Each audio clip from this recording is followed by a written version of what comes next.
दोस्तों, जब भी हम दुनिया के सबसे खूबसूरत जहाज़ों, सबसे बड़े जहाज़ों की बात करते हैं तो सबसे पहले हमारे दिमाग में टाइटैनिक का नाम आता है। वैसे तो आप लोगों ने टाइटैनिक से रिलेटेड बहुत सारी मूवीज़ या डॉक्यूमेंट्री देखी होंगी, बट 1997 में उसकी एक मूवी आई थी टाइटैनिक, जो कि बहुत ज़्यादा चर्चा में थी। और उसकी खास बात ये थी कि ओरिजिनल टाइटैनिक जहाज़ को बनाने में जितना खर्च हुआ था, जितना स्पेंड किया गया था मनी, उससे 40% ज़्यादा स्पेंड की गई थी मनी उस फिल्म को बनाने के लिए। और वो बहुत ज़्यादा पॉपुलर फिल्म थी, लगभग सभी ने देखी होगी। अब टाइटैनिक के बारे में थोड़ी सी और डिटेल में हम बात करते हैं। टाइटैनिक शिप जो थी वो 17 मंजिल इमारत की जितनी लंबी थी, मतलब उसकी हाइट बहुत ज़्यादा थी। उसके बाद हम शुरुआत करते हैं, इसको बनाना कब शुरू किया गया। इसे बनाना शुरू किया गया 31 मार्च 1909 को, और इस जहाज़ को बनाने के लिए 3000 लोगों ने एक साथ शुरुआत की। मतलब 31 मार्च के दिन 3000 लोगों ने मिलकर इसको बनाना शुरू किया, और सिर्फ 26 मंथ में, 26 मंथ में उन्होंने पूरे टाइटैनिक को बना के कंप्लीट कर लिया। मतलब 31 मई 1911 को। अब जब इसको बनाया गया, इसको लोगों के सामने शो किया गया कि हमने बहुत बड़ा जहाज बनाया है, तो इसे देखने के लिए लगभग 1 लाख लोगों से भी ज़्यादा लोग देखने आए।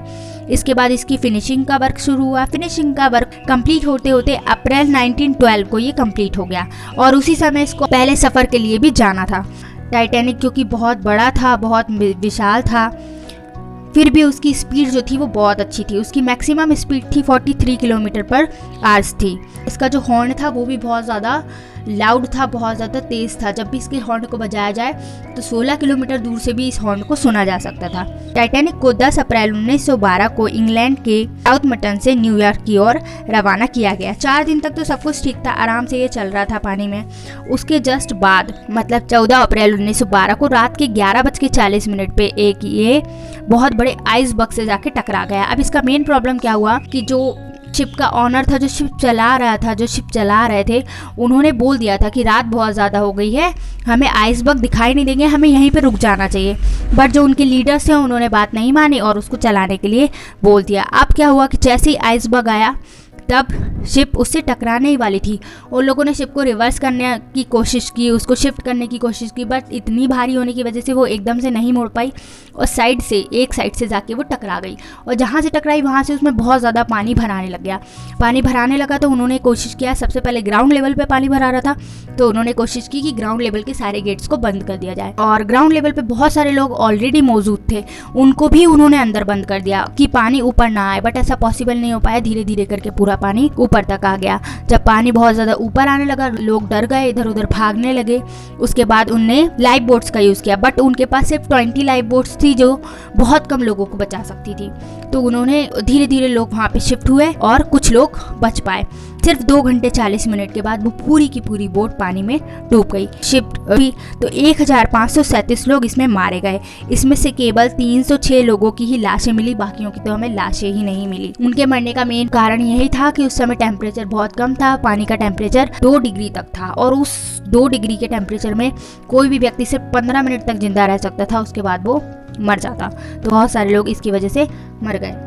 जहाज से जो आइसबर्ग टकराया था वो लगभग 100 फुट का था, और जब वो टकराया तो उसके बाद 2 हफ्ते बाद वो आइसबर्ग भी टूट गया। जब टाइटैनिक जहाज डूब गया तब उसको ढूंढने की कोशिश की गई, अटलांटिक सागर में बहुत ज़्यादा ढूंढा गया। 70 साल बाद हमें उसके अवशेष मिले। जब उसके अवशेष मिले 1 सितंबर 1985 को, 1 सितंबर 1985 को जब उसके अवशेष मिले गए, तब समुद्र के अंदर जाके देखा गया तो जहाज 2 टुकड़ों में बटा हुआ था। जहाज के जो दोनों टुकड़े थे वो 600 मीटर की दूरी पर थे। अब साइंटिस्ट ये बात से हैरान थे कि आखिर जहाज टूटा क्योंकि जहाज में छेद तो एक ही तरफ से हुआ था, तो इस चक्कर में उसे डूबना तो चाहिए ही नहीं था। बट फिर साइंटिस्टों ने सोचा कि इसकी चौड़ाई बहुत ज़्यादा थी और ये एक तरफ से डूबना शुरू हुआ तो दूसरी तरफ से प्रेशर पड़ा होगा, जिसकी वजह से ये डूब गया। अब मेन क्या था कि इसमें जो ऊपर चिमनियाँ लगी हुई थी, आप कभी भी टाइटैनिक मूवी में देखेंगे या नॉर्मली भी टाइटैनिक का फोटो देखेंगे तो आपको उसमें 4 चिमनियाँ दिखाई देगी। 4 चिमनियों में से जो 3 चिमनियाँ थी वो टाइटैनिक शिप के लिए मेन यूज़ हो रही थी, वो उनमें से धुआं निकलता था। और जो फर्स्ट चिमनी थी वो सिर्फ उनने डिज़ाइन के लिए या उसको गुड लुक प्रोवाइड कराने के लिए डमी के फॉर्म में लगाया हुआ था। टाइटैनिक शिप थी वो बहुत महंगी थी, उसको बनाने में बहुत खर्चा हुआ था। ऑफकोर्स ये नॉर्मल सी बात है कि उसमें जब सफ़र कर रहे होंगे तो उसका भी अमाउंट बहुत ज़्यादा रहा होगा। टाइटैनिक शिप में 3 क्लासेस क्लास थी, first class, second class and third class. First class की जो उसका शिप में सफ़र करने का प्राइस था वो था $4,350। इसका हम हमारी इंडिया की करेंसी के हिसाब से देखें तो 2,70,000 रुपये।